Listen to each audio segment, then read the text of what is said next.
Hello, Courage to Change, October 5th. Here we go. Sometimes I become so bogged down with dissatisfaction that I can't see where I am or where I'm going. When I take time to think, I realize that negativity keeps my life at a standstill.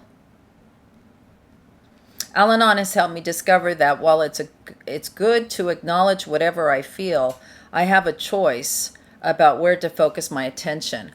I am challenged to find positive qualities in myself, my circumstances, and other human beings. As I attend meetings, list the things I am grateful for, and talk with other Al-Anon members, these attributes become apparent if I'm willing to see them. I believe I have a beautiful spirit that has been created for some purpose. The people and situations I encounter each day also have beauty and purpose. I can begin to look for the positive in everything I do and see. The perspective I've gained by doing so has shown me that some of the most difficult times of my life have produced the most wonderful changes. Today's reminder: it may be difficult to break a long established pattern of depression, doomsayings, and complaining, but it's worth the effort. I'll replace a negative attitude with a positive one today.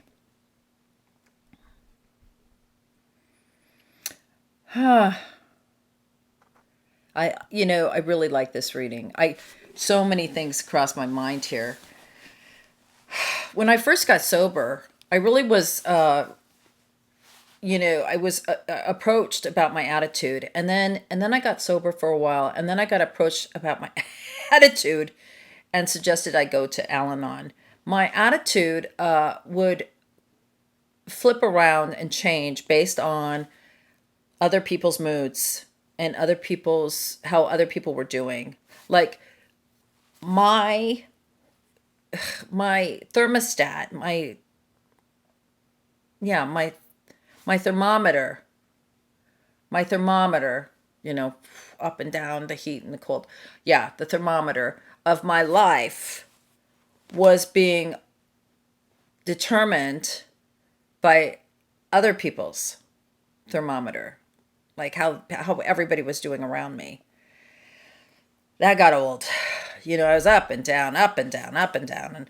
And, I really started to read, listen. I listened to a lot of Al-Anon speakers on YouTube, and I really started to think about how I let people, decide how I feel. Everybody, not just the people I live with, but the news, society, holidays. I was just, so I made some changes. When I got to Al-Anon, I quit watching the news. I decided I was not going to watch the news. I was too affected. I also decided, I made a bunch of decisions about how I was going to, try to manage this, constantly, up and down, up and down, and not really know, if somebody asked me, how are you today? I don't know. How's my daughter? Then I'll tell you how I'm doing. How's this? How's that? How did I do on this project? And I really started to tune in with how I let things around me upset me. I'm really conscious now. Like even now, right now, I'm sitting here doing this with you, and I have a candle lit. I got this great candle, and it's like apple cider, and it reminds me of fall. And I'm in Southern California, so there's not really a fall here. It's just summer all year round. And a lot of I'm homesick for the Pacific Northwest. And so having that candle has just made me comfortable. It's made me happy. And, I do things that try to make me comfortable and happy. I just am it's so different than living. I don't know how to even explain it. I was living out here and affected. I was just affected constantly, constantly, constantly, constantly. And now I'm much more you know, I did a meditation once. I don't even know if this is making sense. Does this make sense to you? I did a meditation once, and this woman said to me, you have the control volume. You get to decide how loud things are, how soft, who you're going to listen to, who you don't listen to. You actually can control that. And she did a thing with me where I had a bubble around me, and I had a bubble that was protecting me. And she decided how close the bubble could be, if it was out, if it was really far out. She just, I get to decide what information comes through that bubble to me and what I say ouch, right? And I get to control the volume of it. I get to decide to take some of it and not all of it, right? It has made a huge difference in my life.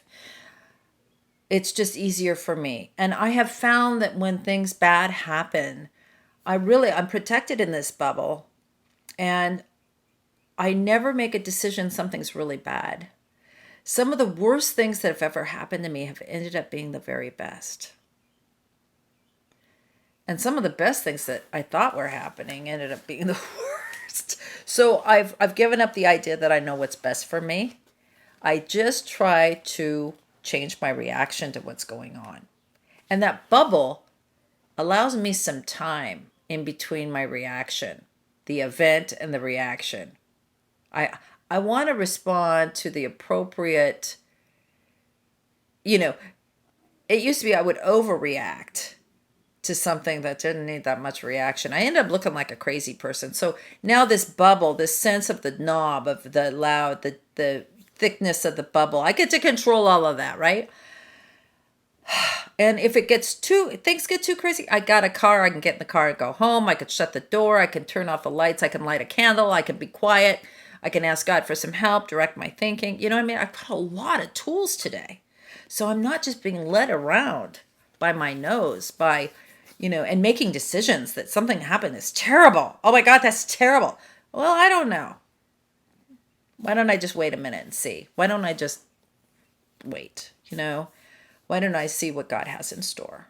And it's just a big freaking relief. I'm not near as tired as I was. I was just exhausted. You know what I mean? And I was like in my 40s. I was like, Jesus Christ, how am I going to make it to 80? I'm beat. Life has kicked my ass. Well, I was letting it. So thank you, Al-Anon, for teaching me. I've got the control volume here. I've got the knob. I hope that made sense to someone. I love you all. Thanks.